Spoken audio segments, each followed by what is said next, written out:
Selamat sore, Mama. Sore. Nah, sekarang kita akan belajar tentang merencanakan pemasaran. Nah, kalau kita sudah dengar kata pemasaran, pasti yang terlintas pertama itu kata pasar, ya toh? Sini kan merencanakan pemasaran. Sesi-sesi sebelumnya kita sudah belajar tentang menabung, tentang jadi orang tua yang baik. Tapi di modul 2 ini kita sudah belajar tentang cara menabung, merencanakan kalau kita mau berutang, kita harus merencanakan dengan baik. Nah, sekarang kita belajar tentang merencanakan pemasaran. Nah, ketika kita dengar kata pemasaran, pasti yang pertama yang langsung terlintas tuh pasar. Pasar. Nah, yang pertama ketika kita merencanakan pemasaran itu yang pastinya yang pertama harus ada barang. Ya toh? Harus ada barang. Kalau tidak ada barang, apa yang kita mau jual? Ya toh? Nah, yang kedua ada harga. Kira-kira saya taruh harga berapa? Nah, yang ketiga ada lokasi. Kira-kira saya jual di mana biar laku. Yang keempat ada promosi. Wih, kira-kira saya harus bikin bagaimana, saya harus omong apa supaya saya punya jualan laku. Jadi yang kita belajar sekarang ini ada 4 poin penting. Yaitu untuk merencanakan pemasaran itu harus ada, yang pertama itu harus ada barang, yang kedua harga, yang ketiga lokasi, yang keempat promosi. Bisa mama-mama? Nah, bisa Sekarang saya bagi kelompok. Mami sama mama di sebelah kelompok 1, kelompok 2, kelompok 3, dan kelompok 4.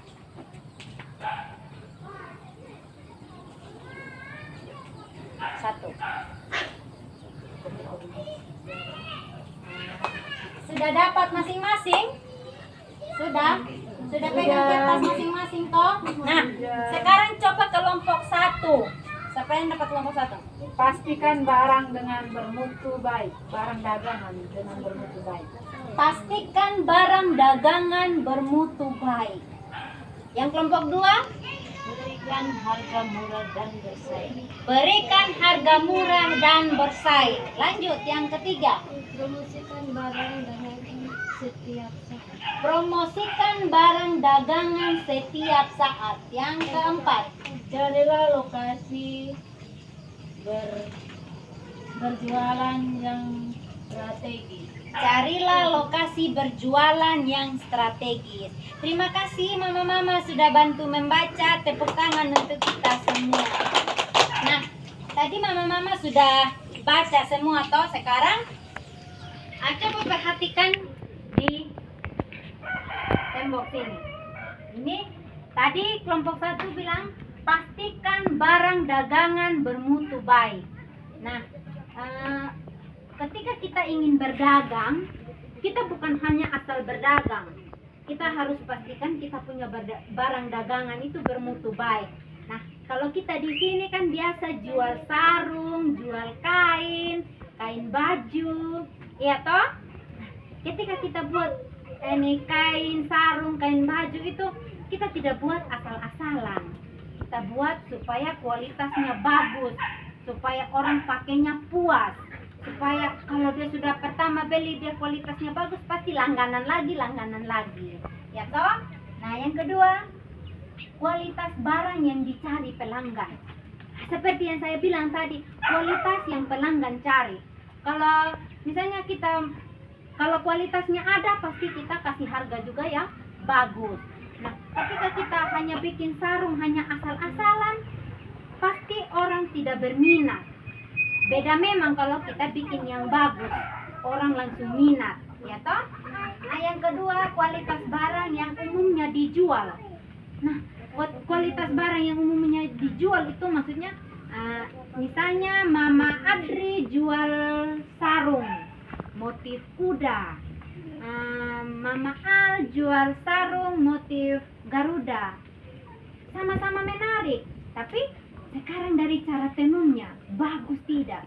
Kalau misalnya Mama Adri punya lebih bagus, pasti orang lebih langganan ke Mama Adri, ya toh? Yang berikut kualitas barang yang akan dijual sesuai dengan yang dicari pelanggan lebih baik dibandingkan kualitas yang umumnya dijual.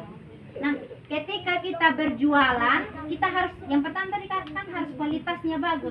Kalau kita sudah buat dengan kualitas yang bagus, itu yang pelanggan cari.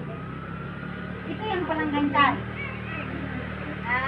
Jangan kita bikin sarung yang tidak dicari pelanggan. Misalnya dia begitu-begitu saja, atau motifnya orang sudah bosan.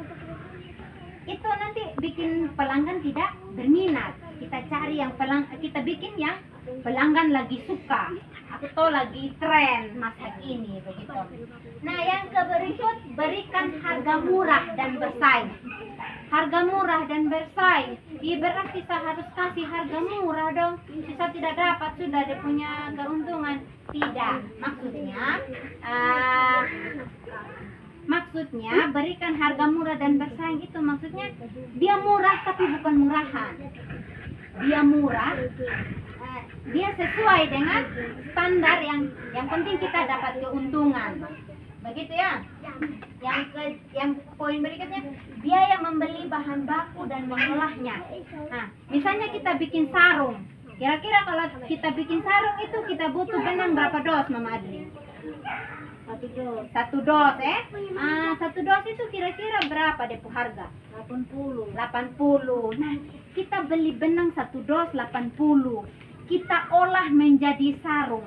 Nah, ketika kita sudah mengolahnya menjadi sarung, kita tidak mungkin menjualnya lagi dengan 80, ya toh? Mana dapat sarung 80, Nah, pasti kita jualnya dengan harga 150, 200, bahkan 200 ke atas. Pokoknya standarnya itu 150. Itu harga paling murah, Nah, 150 itu berarti kita sudah dapat keuntungan berapa? Sudah lumayan yang kita dapat, toh? Nah, yang kedua, harga jual barang sejenis umumnya. Misalnya, Mama di sebelah, Mama Giva jual ini sarung harga 250. Mama Adri jual harga 400, tapi motifnya sama. Itu nanti orang lebih suka ke Mama Giva sudah. Oke toh? Jadi kita harus jual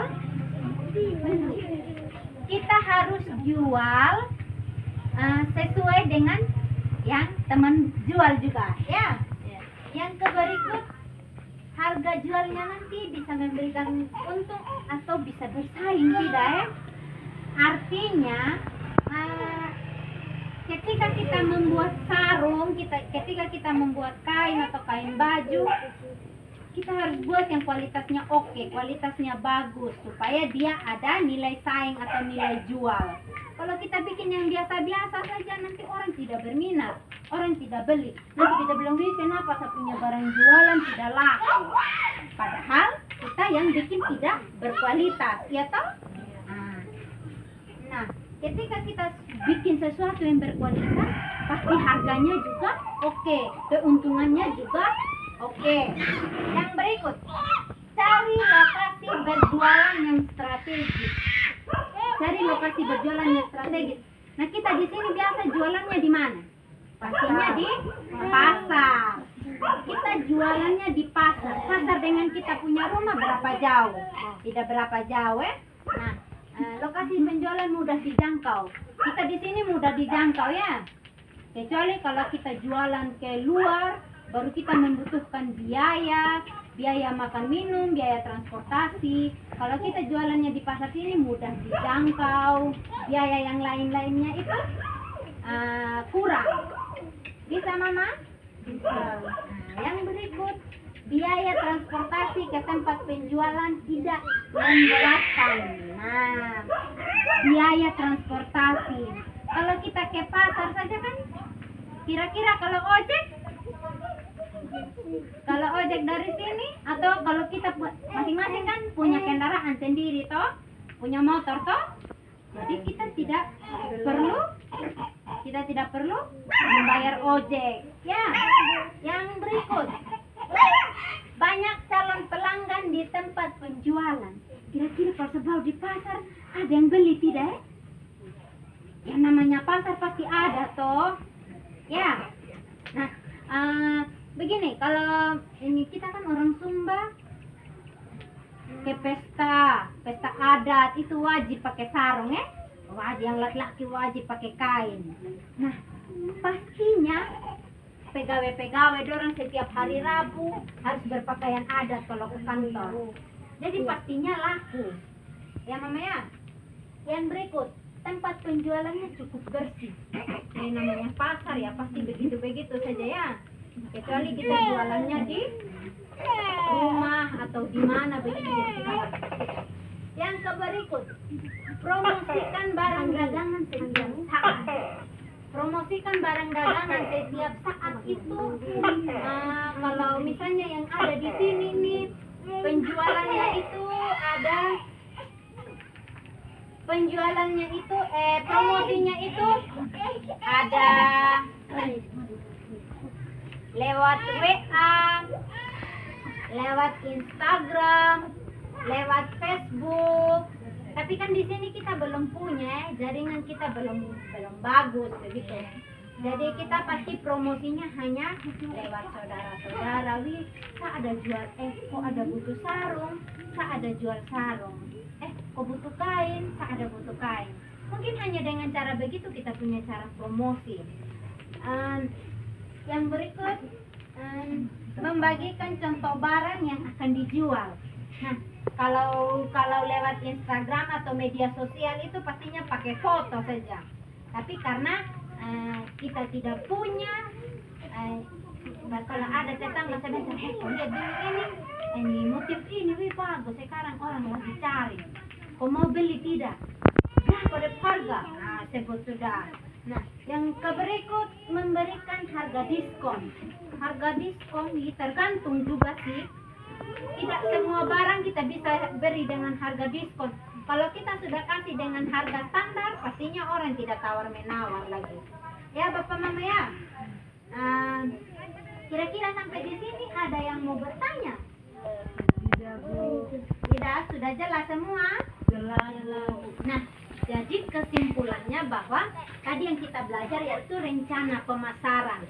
Rencana pemasaran itu misalnya yang pertama tadi harus ada apa Mama Al untuk rencana pemasaran?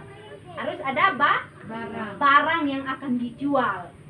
Yang kedua, ada apa? Harga. Harganya bisa bersaing atau tidak. Yang ketiga, ada apa? Lokasi. Kita jual di lokasi ini kira-kira laku tidak Kalau saya jual di ini kota, kira-kira laku tidak jangan sampai dong tawar hanya dengan 90. Wih, rugi banyak susah ya. Kalau saya jual yang harga begini, otomatis kalau saya jual di kota pasti harganya harus lebih mahal karena biayanya lebih banyak. Yang berikut, promosi. Kita harus pintar-pintar promosi. Saya punya ini ada, kok tolong dulu beli Mbak ini, saya punya sarung, nanti saya bikin lagi, kau mau yang bagaimana. Nah, mungkin itu adalah cara-cara kita untuk rencana pemasaran. Jadi kita berjualan itu banyak manfaatnya. Kita membuka usaha itu bisa untuk memenuhi kebutuhan yang akan datang. Jadi hari ini kita belajar tentang rencana pemasaran. Sebentar pulang kita pikirkan baik-baik, kita rencanakan kira-kira kalau saya jualan ini kira-kira menghasilkan apa, kira-kira kalau saya jual ini saya untung tidak kira-kira atau saya bikin kue dengan bahan-bahan ini saya habiskan berapa ribu, nanti saya bisa dapat berapa, bisa begitu ada begitu banyak usaha yang bisa kita lakukan. Jadi sebentar pulang Mama runding dengan Bapak supaya merencanakan usaha. Bisa? Bisa. Kalau begitu pelajaran kita cukup sampai di sini. Nanti minggu depan lagi kita belajar tentang yang lain lagi. Tapi sebentar pulang runding dengan bapak, runding dengan suami, bapak kita harus punya usaha. Kira-kira usaha apa supaya kita punya uang ini dia jangan mati sampai di situ saja, dia jangan stop sampai situ saja, karena kita punya anak-anak ini sudah besar, mereka harus sekolah, kebutuhannya mereka ini makin banyak, apalagi kita penghasilan tidak tetap, jadi kita harus punya usaha supaya kita punya modal itu semakin bertambah. Bisa mama-mama? Bisa. Nah, jadi baik, terima kasih sudah datang. Nanti minggu depan kita datang lagi, kita belajar lagi tentang yang lain. Terima kasih.